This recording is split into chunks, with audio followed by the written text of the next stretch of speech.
We begin today the Gemara at the bottom of Daf Pei Daled Amud Beis. A few lines from the bottom where it says Umi Ama Shmuel Hachi. The Gemara here is a continuation of what we learned before regarding Pekuach Nefashis. Where Shmuel said that when it comes to Pekuach Nefashis, we don't follow Reiv. Even if there's Reiv Kutiyim and only one Yisrael, nevertheless, Mafakchen Olav Esagal, Yemachal Shabbos, to see if there's a Yid there to save him. So the Gemara now here will ask a contradiction on this, that in another place it seems like Shmuel says that you do follow Reiv, even when it comes to Pekuach Nefashis. Did Shmuel say that we don't follow Reiv regarding Pekuach Nefesh? But Vatnan, we learned in the Mishnah. Matzah ba tinik mushlach. If you find a child that's left outside and you don't know who he is. Im Reiv Kutiyim, if it's a place where the city is mostly Kutiyim, Kuti, then this child is a Kuti. Vim Reiv Yisrael, if it's a city that most are Yidden, then Yisrael, then he's a Yid. Mechzal Mechze, if it's a place that's half Yidden and half Kutiyim, then Yisrael. Then he's also considered to be a Yisrael. V'amar Rav said regarding this Mishnah, Lo Yishanu, it was not learned the halacha that it says regarding Reiv Yisrael, that if most people in the city are Yisrael, so that the child is considered to be a Yisrael. Ela lach yaisai. That's only regarding the fact that we have to give him life. In other words, we have to give him food and his parnasa that he eats, that he has to have for his life.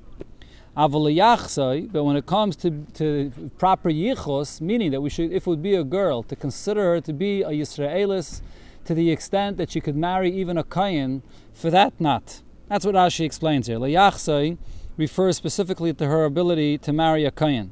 And Rashi clarifies that this case of tinik mushlach is not talking about an abandoned child. Then there's a halacha in Kiddushin where he's called an asufi, and then she can't marry any Yid. But over here we're talking about a child that was not abandoned, and therefore there's no halacha of an asufi. But nevertheless, when it comes to marrying a kohen, there's a special chumrah that even if Reiv of the city is Yisraelim, it's not enough. In that place there has to be Reiv Yisraelim, and therefore for the yichos we don't consider it to be a Yisrael. That's what Rav said regarding the Mishnah. Shmuel Amar, and Shmuel said, Lefakeach olav v'sagal, that it says that if Reiv of them are Yisraelim, regarding what did Shmuel say this, that then you can remove the rubble of this person on a Shabbos to be Mechal Shabbos. So what do you see here? What did Shmuel say? When am I allowed to be Mefakeach Hasagal? Only if it's Reiv Yisrael. If it would be half and half, or if it would be Reiv Kutiyim, you wouldn't be allowed. It's a contradiction to what Shmuel said before, that by Pekuach Nefesh we don't follow Reiv. So the Gemara answers, no, you have to learn the words of Shmuel differently. Ki etmer de Shmuel, regarding what did we learn? Shmuel's statement, areish etmer. It goes on the first part of the Mishnah. What did it say there? Im Reiv Goyim, that if Reiv people in the city are Goyim, Goy, then we consider this person to be a Goy. And on this, Amar Shmuel said, Pekuach Nefesh einoi kain. Regarding Pekuach Nefesh, even if most people are Goyim, we don't follow his status of being a Goy. Rather, by Pekuach Nefesh, we don't follow Reiv. Exactly like the opinion of Shmuel was before, that when it comes to Pekuach Nefesh, we don't follow Reiv. That's the right way to read what Shmuel said. So now the Gemara is going to go and explain all the cases that it said in the Mishnah. So it said in the Mishnah, Im Reiv Goyim Goy. If most people in the city are Goyim, we consider this person to be a Goy. Lamai Hilchasa. So regarding what is this being taught? So as Rashi explains, the reason the Gemara is asking this question is according to Shmuel, because Shmuel just said we don't consider him to be a Goy regarding the din of Pekuach Nefashis. Regarding that, we're machmer and we say maybe there's a Yid there. And Rashi adds, how about lach yaisai? Rav mentioned that for a Yid you're obligated to give him his parnasa, his food. Maybe over here it means that you're not obligated to give him his food. So Rashi says if you're obligated to remove the rubble from him even on Shabbos, for sure it's a mitzvah to give him his parnasa. Interesting. So Rashi's opinion is that lach yaisai is even more obvious than the fact that you're allowed to be mefakeach olav v'sagal. So therefore the Gemara wants to know if it's not for lach yaisai, and if it's not for removing the rubble for pekuach nefesh, so regarding what do we consider him to be a guy? So the Gemara answers, Amarav Papa la'achiloi nevelis. It's for the purpose of that you're allowed to give him to eat nevelis. Which means usually a Yid, if he's eating on his own, if it's a child, so then you don't have to stop him. But over here, you're allowed to give him to eat nevelis, and Rashi says that's until he becomes a gadol, and if he'll accept upon himself gerus, so then of course he becomes a Yid. But until then, you're allowed to give him to eat nevelis. Then it said in the Mishnah, Imroiv Yisrael. If most of them, people in the city are Yidden, so then it's considered to be a Yid. Lamai Hilchase. Regarding what are we asking the question? Are we saying that he's considered to be a Yisrael? So Rashi here explains, Tosfos over here brings in the name of Rashi, that why didn't the Gemara say, like Rav already said before, Lo Yishanu Ela Lach Yosei? It's teaching me regarding Rav Yisrael that we have to give him his parnasa. Why doesn't the Gemara say that here? So Rashi says that this is according to Shmuel, because Shmuel holds that even when it's Rav Goyim, you mefakech es agal, you mechal Shabbos for him, and you also for sure have to give him his parnasa, as Rashi already said before. So the Gemara's question over here is specifically according to Shmuel. So the Gemara answers, lahachzeloi avidosei, that this halacha of Rav Yisrael according to Shmuel is to tell me that there's a mitzvah of Hashavas Aveda, which is only by a Yid. By a Goy, there's no mitzvah of Hashavas Aveda. There's actually an Isser to return an Aveda to a Goy. But by a Yid, there's a mitzvah of Hashavas Aveda, and that's the halacha of Rav Yisrael. Then it said in the Mishnah, Mechze al Mechze Yisrael. A city that's half Yid and half Goyim, we treat him like a Yid. Lamai Hilchase. For what is this being said? What's the relevance of this? So as Rashi explains in Ksubis, it can't be for the same point that you have to give back his Aveda, because then it would include it in the same point as Rav Yisrael. It separates it in a separate category. So what's the special halacha for this case? Omer Reish Lakish, so Reish Lakish says, L'nizakin, regarding payment for damages. What are we talking about here? So Rashi explains, we're talking about a shiur shenogach. Halacha regarding a shiur, an ox that gores, is as follows. The ox of a Yid that gores the ox of a Goy, the halacha is that he's totally potter. In the reverse, if the ox of a Goy gores the ox of a Yid, so then he's going to be completely chayiv. Meaning, not only is he going to have to pay chatzi nezek, only half of the nezek, which is what you pay the first times when he's still a tam, but you have to pay nezek shalom, you have to pay full damages from the first time. So by a Yisrael damaging a Goy, totally potter, by a Goy damaging a Yid, completely chayiv right from the beginning. So regarding the Zakin, it was said that a Mechza al-Mechza is considered to be a Yisrael. So the Gemara wants to know exactly what case are we talking about over here. Hey Chidami, what is the case over here? Ineme is the case over here. The Nokche Ture di Don le Ture di Day. The case here is that an ox of a Yid gored the ox of this person, this individual that we don't know who he is. He's in a place which is half Yid and half Goyim. Naisi Raya Vinishkoil. So again, if the case over here is that our shiur gored his shiur, so therefore, in such a case, you would have to be potter. If he's a guy, so yeah, he should still be potter. We should still consider him to be a guy, because if he's a Yid, let him bring a raya, and only then will he be able to collect the money. How could he come collect the money, arguing and saying that he's a Yid? How would we consider him to be a Yid? He comes from a place which is half and half, so let him bring a raya that he's a Yid. So that can't be the case. So rather the case is, what happened is, the ox of this individual, that there's a suffix about him, gored the ox of a Yid. So now, regarding this, the Mishnah says, we're going to end up treating him like a Yid. Why? Palge yoevle. Half he's going to have to pay for the damages, just like every Yid pays for the first time. He pays like a tam, so half he's going to have to pay. Idoch palge, now the other part, the other half, does he have to pay that as well? Like a guy that pays the first time full payment for the damages? Or no? So that other half, neimele, this person that is a suffix will say, I see raya de lav Yisrael ano.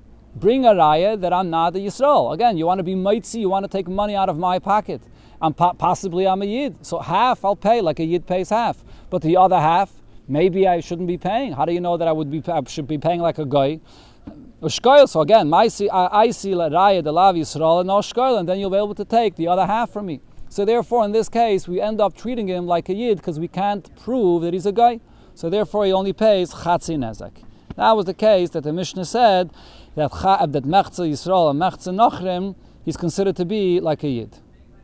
Going back to our Mishnah here, so it said, Misha Nofel Olav Mapailes, if there's a wall or a building that fell upon people. So it said over there that even if there's many sfeikis, still we will be allowed to uncover it, to remove the rubble even on Shabbos.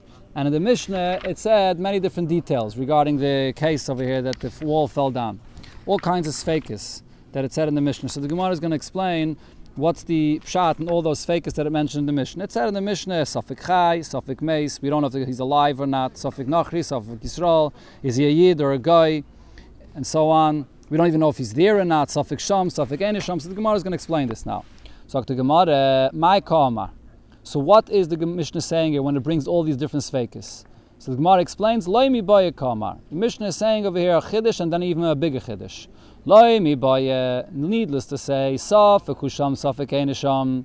In a case where there's a safek, whether there's a person that's stuck under the rubble or not, the EE say, if he's there, chayu, and we know that he would be alive, the mefakrin, so we definitely can remove the rubble on Shabbos. Ela filis, safek chai, safek meis. Even if it's a case that there's an additional suffix, besides the fact that you have a suffix if he's there or not, even if he is there, possibly he's not even alive. You can still remove the rubble on Shabbos. And then the chiddush is even more, v'loy mibayah suffix chai, suffix meis.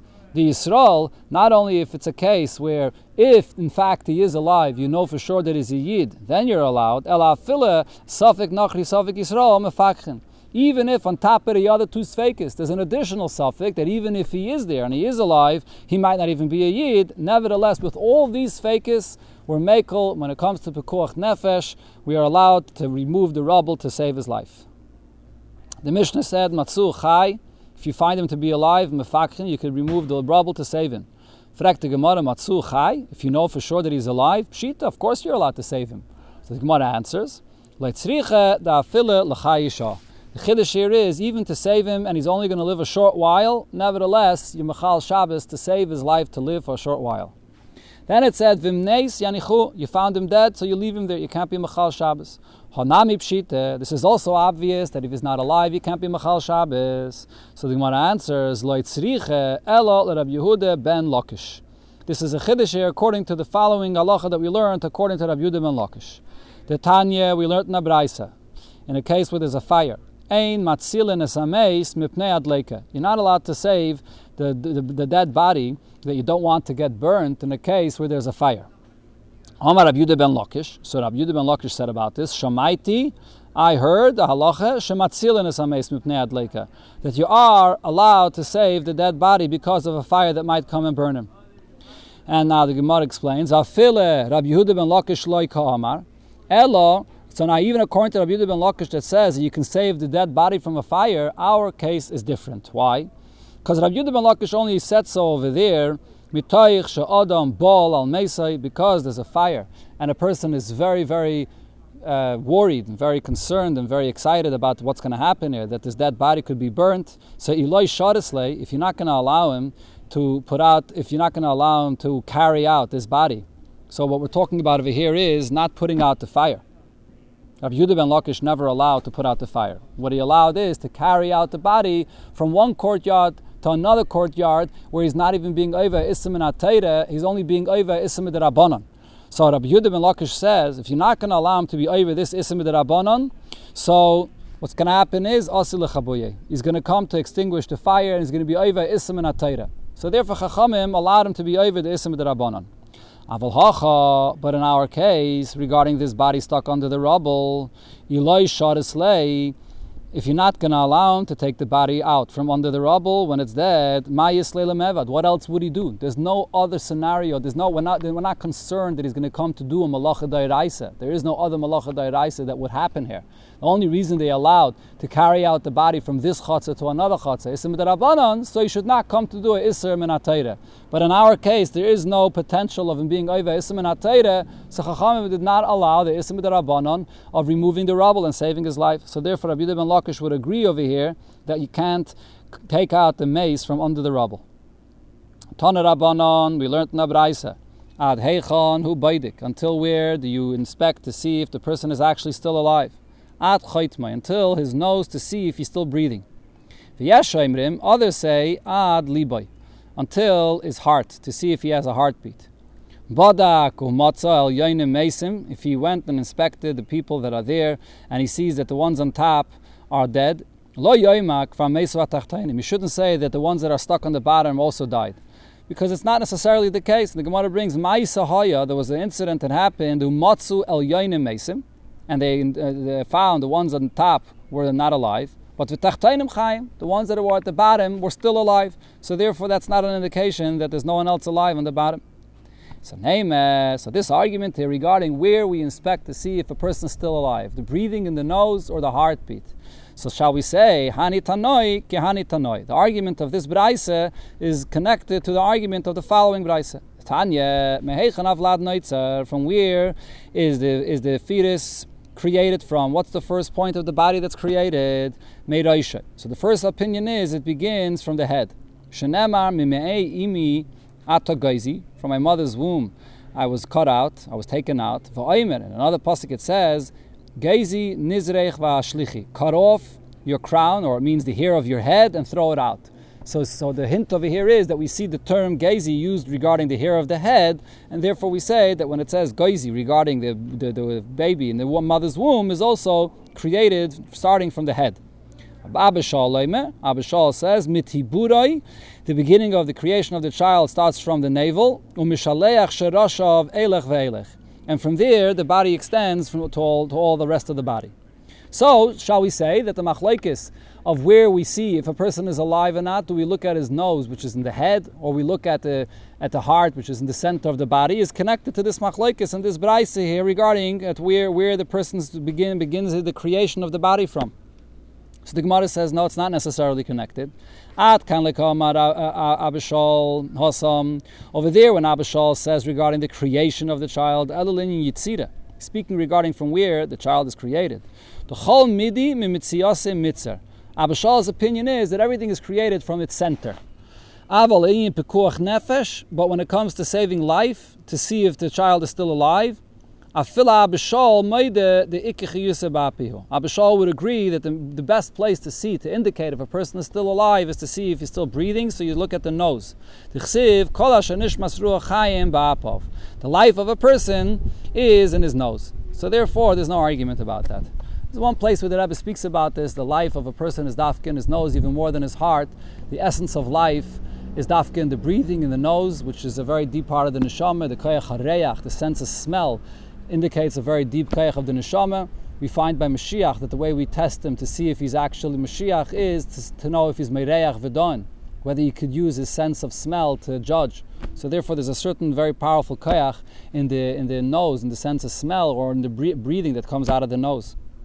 Rav Papa now explains this machlokes that's follows. Machlokes mimat tolamayla. They're only arguing if you discover this person by his feet and you're inspecting his body starting from below and you're working your way up to the top of his body, do you have to look further than the heartbeat or not? But if you're inspecting the person from his head down, once you inspected him and he's looking at his breath, if he's breathing from his nose, and from there you don't have to check any further. You don't have to check any further. If he's breathing, you know he's alive, and if he's not, you know he's not. Like the pasuk we mentioned before, the life of a person is in the breath coming from his nose. Now the Gemara returns to the general halacha that we learned regarding pekuach nefashis, that it's leiche Shabbos. From where do we know this? Ukvar, Hoyer, Rabbi Shmuel, Rabbi Akiva, Rabbi Elazar ben Azariah, Mahalchim baderech. All these Tanoim were going together on a way. The Levi Asadar, Levi the organizer, and Rabbi Shmuel ben Moshe, Rabbi Elazar ben Azariah, Mahalchim achrei, were also following them.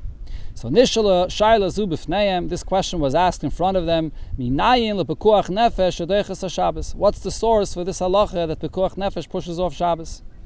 Nana Rabbi Shmuel v'amas. Rabbi Shmuel answered and gave the following proof, because it says Im b'machteres yemotza ganav. If there's someone that's digging a cave under your house and is coming to steal money, what does the pasuk say? If the homeowner encounters him, he's allowed to kill him. Why? Because the person that's coming to steal money from you might be coming to kill you too. He knows that you could be confronting him and he might be coming to kill you. So therefore you're allowed to go and kill him first. So now, the raya to Shabbos is as follows. Umazeh, when we're talking about here in this case, the person that's coming into your house may be coming just for money. Safik on the fashis ba, or he may be coming and he's ready to kill you as well. So nevertheless, we say that we push off the isra of shvichas damim. You're allowed to go and kill him.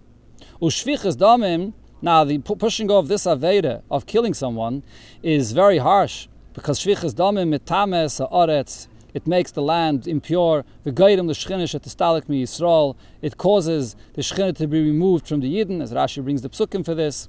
So shvichas damim is a very, very severe aveda. Nevertheless, for a suffix of pekuach nefashis, your life might be in danger. We push off the aveda of shvichas damim. So if so, kavachaymer nitin latzilei benafshay, and nevertheless we allow you to save yourself, even by being over and shvichas damim and killing this person. Kavachaymer lepekuach nefesh adeiches haShabbos. So most definitely, when it comes to pekuach nefesh, that it will push off the mitzvah of Shabbos, which is not as severe as the isra of shvichas damim. That was the opinion of Rabbi Shmuel. Rabbi Akiva responded and said a different raya, because it says v'chiyazid ishal re'eyu v'gaymer me'ezim mizbechi tekechenu lamos. A kayin that went and killed someone b'mezid. So if he's coming to do the aveda, you have to take him from the Beis HaMikdash to be mechayevim misa. So we learn from the language of the pasuk. It says me'im mizbechi, v'loi me'al mizbechi. Only if he's coming to begin do the aveda, so then we take him to give him his punishment of misa, but not if he already actually began his aveda. If he began his aveda, we don't interrupt him. Okay, that's the halacha of a kohen that is chayiv misa. But now on this, va'amar Rabbi Bar Bachana Amar Rabbi Yochanan, lo yishanu ela lahamis. This is all talking about taking a kohen that killed someone and he's chayiv misa. So then we make this distinction. It depends if he began his aveda or he did not begin his aveda. How about if there's a different case? We need this kohen for another reason. There's someone else that we're being mechayiv misa in Bezdin, and this kohen serving in the Beis HaMikdash has information to be melamet schos to save another yid from a chiyuv misa. Then afila me'al mizbechi, even if he's on the mizbeach in the middle of the aveda, we push off the aveda and we take him to save the life of another yid. So now from here we're going to learn a kavachayim to Shabbos. If over there it's a case where possibly the limud schos that this kohen has to say in this person is something of substance, or could be it's nothing of substance, could be it's what he's going to say is going to be pointless. And nevertheless, what do we say? It pushes off the aveda. We take him away from the aveda. Va'aveda deiche Shabbos. Now, aveda in the Beis HaMikdash is something that's more important even than Shabbos. As we see, doing the aveda in Beis HaMikdash is done even on Shabbos. It pushes off the Isra of Shabbos. So if we can stop the aveda in order to save the life of a yid, kavachaymer lepikuach nefesh shadeiches haShabbos. So most definitely, when it comes to pikuach nefesh, it's going to push off Shabbos. Even in a case where a yid's life is a suffix in danger, it's going to push off Shabbos. If it pushes off the aveda, it for sure pushes off Shabbos. A third opinion, Nana Rabbi Elazar Amar, Rabbi Elazar responded and said, or the others are good, Rabbi Elazar ben Azariah, he learned it from Bris Milah. So the bris is performed in one of the 248 limbs in the body. So you're coming to fix that limb. Deiches haShabbos, it pushes off Shabbos. It can be done on Shabbos. Kavachaymer lachol gufay shedeiches haShabbos. Most definitely, it's the entire body, the whole life of a yid that's in danger, pushes off Shabbos. Rabbi Yosi bar Yehuda says that there's the rayas from this pasuk. Es shabsaisai tishmairu. The pasuk says he should keep Shabbos. So yachel akoil. I would think that this applies in every situation, including when someone's life is in danger. Talmud Laimar ach. The pasuk there says ach, which always says it comes to exclude something. Chalak. It comes to make a distinction that when someone's life is in danger, you don't have to keep Shabbos. Rabbi Yonasan ben Yosef Aimer as another raya. Ki kaidashi lochem. It says regarding Shabbos that it's holy for you. What does the word lochem mean? That it's himisura b'yetchem. Shabbos is given over into your hands to fulfill it if you can, if your life will be preserved. V'loi atem mesurim b'yoda. But your life is not given over to Shabbos, that you have to give up your life for the purpose of Shabbos. Rab Shimon ben Menasya said another ayah, V'shamru b'nei Yisrael es Shabbos, that Yidden should keep Shabbos. Amrat Torah, the Torah is telling you here, Chalil Olav, Shabbos Achas. You should desecrate one Shabbos, Kedei sheyishmer Shabbos es harbe, to give him the ability to keep many other Shabbos. V'shamar b'nei Yisrael, it's a Shabbos. You're not desecrating the Shabbos, but you're actually helping him keep many other Shabbos. Some Mefarshim say that this would be against what it said before in the Gemara, that you even desecrate Shabbos to save a Yid's life for a short while. Chai Isha. Here it says for Shabbos Harbe. But the Meiri says that Shabbos Harbe doesn't mean literally that he'll be able to keep the next and following Shabbos, but it means that you're saving his life and he'll have the opportunity to do other mitzvahs. Even for a short while, he'll have the opportunity to do mitzvahs. So Rav Yehuda said in the name of Shmuel, Yavoy Hasam, if I would have been there when all these Tanoim were discussing this question, Hava Mineh, I would have said, Didi Adife Middu, I have a better source from all of their sources that they brought. And what's the source? The Torah says regarding mitzvahs that you fulfill them and you live by fulfilling the mitzvahs, and not that you die fulfilling the mitzvahs. So therefore you see that you don't have to give up your life to keep Shabbos. Amar Rave, so Rave said, L'kulu islu pirche. All of the rayas brought before for the source of Pekuach Nefesh being Deiche Shabbos have a refutation. Bar med the Shmuel, the lesle pirche. What Shmuel brought, the pasuk of Achaybem, can't be refuted. And the Gemara explains, with the first source that we brought from Machteres, that Rabbi Shmuel brought from the case of Machteres. So over there he learned out that if Shvichas Damim is pushed off to save your life, for sure Shabbos could be pushed off to save your life. So the Gemara says, no, it's not a raya. Why? Dilme, perhaps in that case of Machteres, Kiderave. The reason why you push off the Issa of Shvichas Damim is like Rave explained. Rave said, my time in the Machteres, why isn't it in the case of a Machteres when someone digs a cave under your house and he's coming to steal money, do we allow you to confront him and kill this person? So Rave said, because Chazaka ain't the Maimed Atzmai al Mamainai. The Chazaka is that a person can't control himself from coming to save his money from a thief that's coming to steal. And Vahai Meida Yoda the Koila Pay. This individual that's coming to steal knows that you're going to come to his face and confront him. And Va'amar, and he says to himself, Yikoila Apai, if he's going to come to confront me, Katil I'm going to come and I'm going to kill him. So therefore the Torah says, Bala Hargach, someone that comes to kill you, Hashkim Laharga, you should go and kill him first. So therefore, according to Rave, this case of Baba Machteres is not a case where it's a suffix Pekuach Nefashis, that your life might be in danger. Rave explains that in such a case, there's a chazakah, we assume that this person is coming to steal or to kill.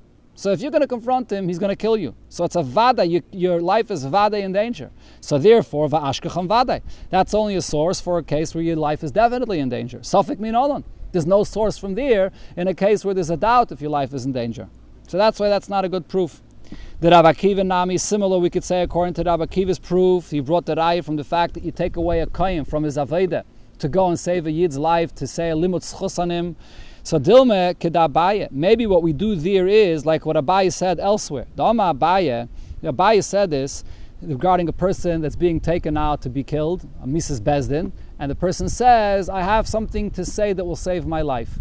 So are we going to take him back we take him back as many times as possible for him to be able to say something. However, Masrinan le Zuge de Rabbanon, we give along with him a pair of Talmidei Chachamim to speak to him, to know Leida im yesh mamish b'dvarav, to know if there's some substance to what he's saying, or he's just trying to delay being killed, and therefore he keeps on saying that he has something. So we have to know before we take him if there's any substance to what he's saying. So therefore we could say the same thing here. When we take the kohen from the Aveda to go and be Malamet Tzchus and someone that's Chayiv Misa, that's with two Talmidei Chachamim that know for sure that the kohen has a good Limut Tzchus. So it's not a suffix. He's for sure going to save his life. So therefore, Vashkacham Vadai. We only see a source that you can stop the Aveda for saving a Yid's life, which is definite. What suffix min olon? We won't have a source from there that you can save a Yid's life that's a suffix in danger. And the Gemara says, "V'kulu ashkecham vadai, but safek minolan." All the other sources of the psukim that was brought in the Gemara, we could only see from them that in a case where a person's life is definitely in danger, that we don't have to, that we can push off Shabbos. Whether it's the pasuk as Rashi here says, whether it's the pasuk of Ach, we make the distinction only for a vadai, life in danger, and also v'loy atam misurim biyada means that you're not in the hands of Shabbos to for sure die. And also the pasuk of Chalal of Kaddish Yishmer Shabbosis Harbe, that's only in a case where he's definitely going to be able to keep other Shabboses. So therefore all of these rayas the Gemara brought before are rayas in a case where a person's life is definitely in danger. However, Safek Minola, the question still remains, from where do I know that even a Safek Pekuach Nefashis we push of Shabbos? Or the Shmuel, so therefore this is the advantage of Shmuel's source. With Shmuel, the Bach takes out the word Vadai, Lesle Pirche. For Shmuel, there is no Pirche. The source of Shmuel, V'chai Bem, V'loi Sheyamis Bem, includes even in a case where a person's life is Safek in danger.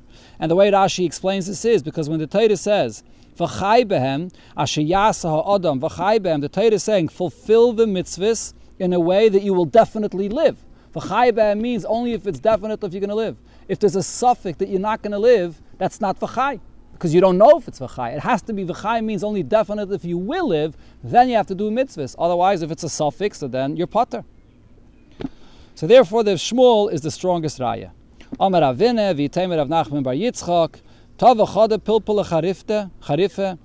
It's better one sharp pepper mimale tzane dekari, from a whole full basket of melons. In other words, all these other great Tanoim from previous generations that brought all these rayas that are compared to like basket of lemons, but nevertheless, Shmuel from a much later generation brought the raya from V'chai Behem, and his raya is the best raya, so he's like the sharp pepper.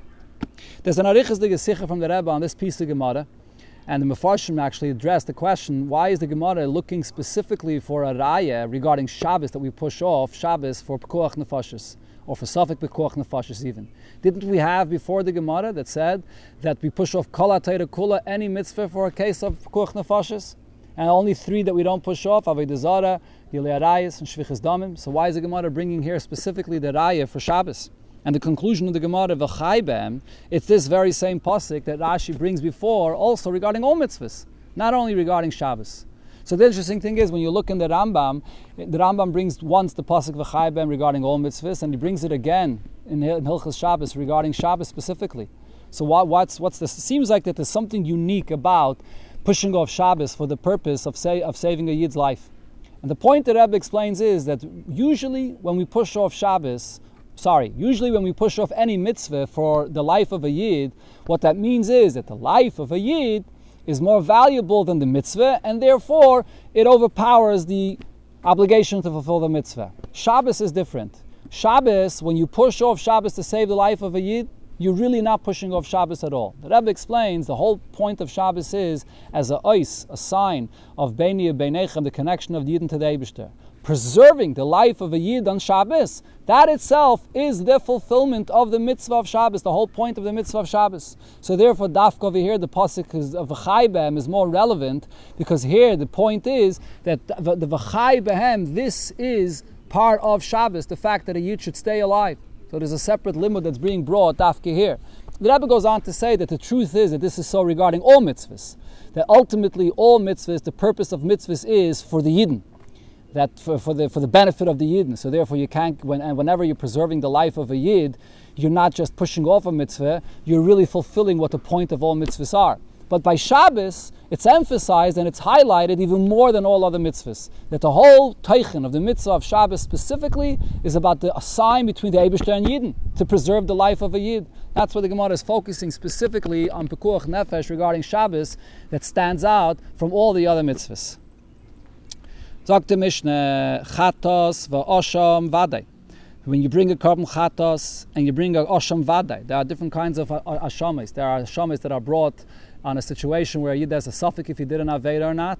And then there's ashamis that are brought in a case where a Yid definitely did an Aveda. Rashi brings two of the examples. One is Asham Gzelis, when he stole and he made a shvur that he didn't, and so on. And Me'ilis, when a person misused hektish, that's called an Asham Vadai. So in those cases, Mechaprin, you bring these karbonis, it's Mechaper. Mise v'yoyim kippurim, if a person dies because of an aveda, or Yom Kippur, is mechaprin im atshuva. They are mechaper together with tshuva. Rashi actually points out that by the carbon chatas and osham, it's also mechaper together with tshuva. The Mishnah doesn't say so, because it's obvious that if he's bringing the karbonis, he's probably doing tshuva. Then the Mishnah says, tshuva alone, mechaperes al avedes kalis. It will atone for light avedes, which are what? Alasei, va'aloisese, on a esa and a lois esa. Valachamurais, on the more severe averis, who taile, so the tshuva creates a partial atonement and it hangs in balance. Until Yom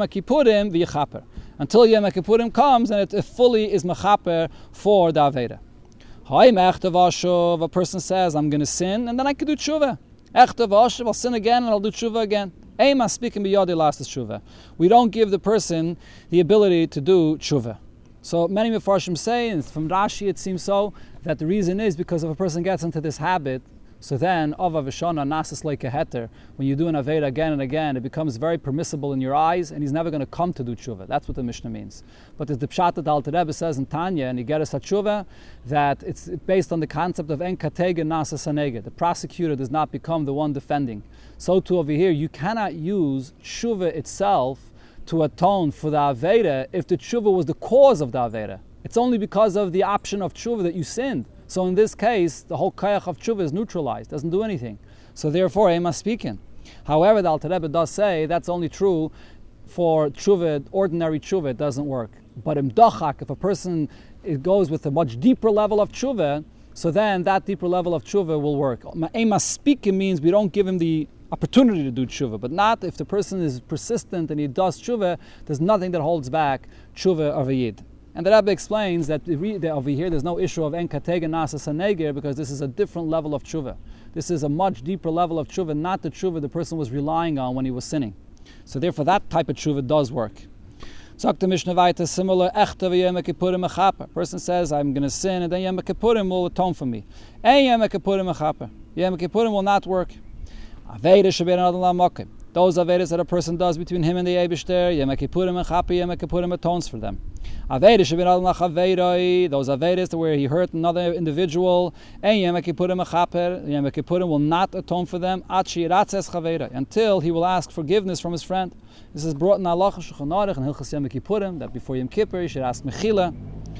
Darash Rabbi Elazar ben Azariah, he learned this from a pasuk. It says, "Mikol chatiseichem lifnei Hashem titaru." From those avedas that are done lifnei Hashem, in other words, ben adam la'makom, for that you will be purified. That avedas sheben adam la'makom Yom Kippurim mechaper, avedas sheben adam la'chaveiroi ein Yom Kippurim mechaper.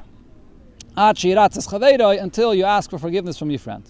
Oh, Rabbi Akiva said, Ashreichem Yisrael, Yidden are fortunate, let lifnei mi atem metaren, in front of you, whom do you come to purify yourself, and me metayr heschem, who is the one that purifies you, Avichem shebashamayim, your Father in heaven. Shenemar v'zarakti aleichem mayim tehoirim, I spray upon you the holy waters, v'tahartem, you'll be purified. And then there's a pasuk that says, Mikveh Yisrael Hashem, that the Eibusha serves like a mikveh for Yidden. Ma mikveh metayres atmeim, af HaKadosh Baruch Hu metayres Yisrael. Like a mikveh that purifies a person, so to the Eibusha purifies Yidden. So there's a very arichizdige sikha from the Rebbe, one of the Hadronim on Masechta Yuma, where the Rebbe speaks about this statement of Rabbi Akiva, Chelek Yizayim Parshas Achrei. And there, just a few points that the Rebbe explains is, the point that Rabbi Akiva is coming to say is that it's not only the specialty of the day of Yom Kippur that's mechaper, but the source of the kapara is really the specialty of Yidden themselves, the special connection that Yidden have to the Eibishter. Ashreichem Yisrael. That it's that special connection of Yidden and the Eibishter in all times has the ability to atone for the Averis of Yidden. And that's why we bring the pasuk of Zarakte Aleichem Mayim Tehoirim and Mikveh Yisrael Hashem, not only regarding Yom Kippur, but it's a specialty of Yidden. And then the Rebbe says another point, when it says Ma mikveh metayres atmeim, why does the Mishnah say tmeim? Obviously, you only go to the mikveh if you're tameh. Elamai, well, you know what the Mishnah means. Even if a person goes to the mikveh and after the mikveh he remains tameh. There's mikveh that's metayr, different levels of mikveh metayr, different people for different things. For meiser or for other things, he still remains tameh. So in a case where a person goes to the mikveh, and even after he comes out of the mikveh, he remains partially tameh, the mikveh is metayr. Same thing when the Eibusha comes to be Metayr a Yid, it's not only a Yid that's ready to do tshuva on every single Aveda that he did. What's with a Yid that comes and says, I can't do tshuva on everything? Could I do a partial tshuva? Will the Eibusha accept that now? So here, Rabbi Akiva is saying, yes, that's Metayr Satmeim. Even if you're going to remain Tomei and other things after you Metayr yourself, start with one thing. And then eventually, a mitzvah, Gereretz mitzvah, the Tara of one area will bring you to the full Tara and everything else. Zok the Gemara. So it said in the Mishnah, Osham Vadai and a Chatos and Osham Vadai is going to be mechaper on a person. So the Gemara asks, Osham Vadai in Asham tali loy. So the Mishnah is saying only a asham that's brought for avade aveda, but the asham that's brought for a suffix, whether he ate chaylev or did not, and so on. For such a case, the asham tali is not mechaper on a person. The Torah writes kapara regarding asham tali as well. So the Gemara gives two answers. Hanach machapri kapara gemura. When it comes to an asham vadai, once you bring the asham, it's a full kapara. But asham taloi ene machapri kapara gemura. It doesn't bring a full kapara, because it only is mechaper until you find out what happened. If you do find out that there was actually an aveda done, so then you're going to have to bring a korban chatas to atone for that. It's just is going to hold back the Eibishter of punishing you in between until you find out what actually happened. So therefore it's not a full atonement. Yinami, another answer, Hanach ein acher mechaper kaparosan. These, when it comes to the asham vadai, there is nothing else that can bring you an atonement. It's only the asham vadai that will bring that atonement. You must bring this asham vadai. But asham talui, when it comes to the asham or for an aveda, where you're not sure if there's an aveda that happened, acher mechaper kaparasan. So then, if you don't bring the asham talui, there's something else that will atone for you. What is that? Now we learned in the Mishnah, chayave chatois va'ashamis va'doin, a person that's chayav chatos, or is chayav to bring a asham for avade aveda, she'avar alei Yom Kippurim, and Yom Kippur passed, and he didn't bring the carbon yet, chayavin, they're still obligated to bring the carbon. Yom Kippur was not mechapa for it. But asham is tluyin, but if it's an asham where it's for an aveda that you're not sure if there was an aveda here, so then pturim. Once Yom Kippur passed, it is mechaper, and therefore you don't have to bring a carbon asham. That's why the Mishnah doesn't mention here asham taloi, because that asham taloi is something that even Yom Kippur can be mechaper, not only the asham. It said in the Mishnah, misa v'yom kippurim mechaperim imat tshuva. They're only mechaper along with tshuva. So the Gemara is medayik. So imat tshuva in. So they are only mechaper together with tshuva, but b'fnei atzmon loy, misa or Yom Kippur alone will not be mechaper on a person. Name it like Rebbe. Shall we say that our Mishnah is not like Rebbe's opinion? The Tanya we learned Rabbi said, Rebbe Yomer al kol averis shebetayra, regarding all averis in the Torah, bein asa tshuva, bein lo asa tshuva, whether you did tshuva, whether not, Yom Kippur mechaper. Yom Kippur is mechaper even without tshuva, with a few exceptions. Chutz mi peirik oil. A person that's peirik oil, Rashi says he's kaifer in the Eibishter. Umegal upon him b'Torah, someone that goes and interprets the words of Torah publicly in a way that's incorrect and in a way that is mocking Torah. Umeife bris basar, and someone that does not have a bris milah. She'emas et tshuva Yom Kippur mechaper. So for those three exceptions, only with tshuva Yom Kippur is mechaper.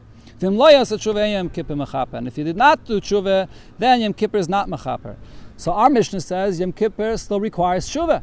Rabbi seems to be saying, and Rabbi says here, that Yom Kippur is mechaper even without tshuva. So the Gemara answers, you have to read our Mishnah differently. Afilateim Rabbi. Our Mishnah could still follow Rabbi's opinion. Tshuva bo Yom Kippurim. What our Mishnah was saying is that tshuva alone will not be mechaper. Along with tshuva, you need Yom Kippur. That's what our Mishnah was saying. But Yom Kippurim le'boy tshuva. Our Mishnah would still agree to what Rabbi says, that Yom Kippur alone could be mechaper even without tshuva. Even though it's difficult to put this into the words of the Mishnah, because the Mishnah said Yom Kippurim mechaperim imat tshuva, but the Mishnah means that tshuva alone is not mechaper, but Yom Kippur alone is mechaper, like Rabbi said.